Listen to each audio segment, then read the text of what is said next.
All right, traders, it is the 11th of July, 2017. My name is Jameson. We're looking at a daily vertical bar chart of QQQ. We're looking at the NASDAQ. So NASDAQ here, we do have some supply here. We do have what looks like some distribution that's present. But that said, this is very clearly our preliminary supply, right? So here's our preliminary supply. Here's our buying climax. Huge rejection here. I'll just call this supply and a sign of weakness.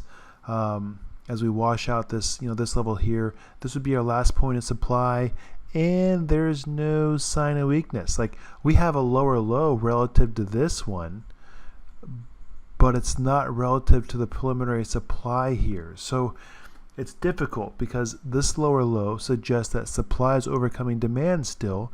We've washed out this level, but this is a very bearish session.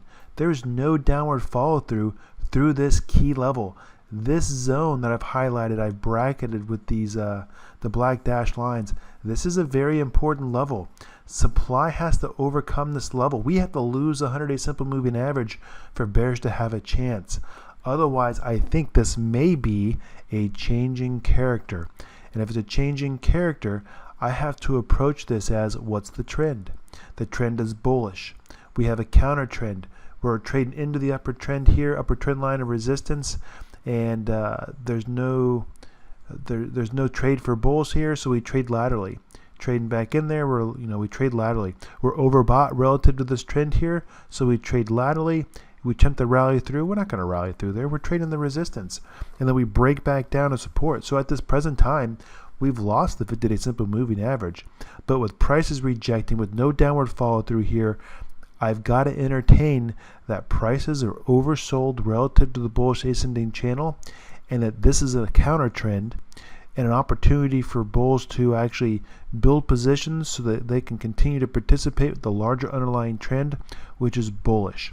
This looks like we're going to retest highs. I said that before here. I'm saying it again here.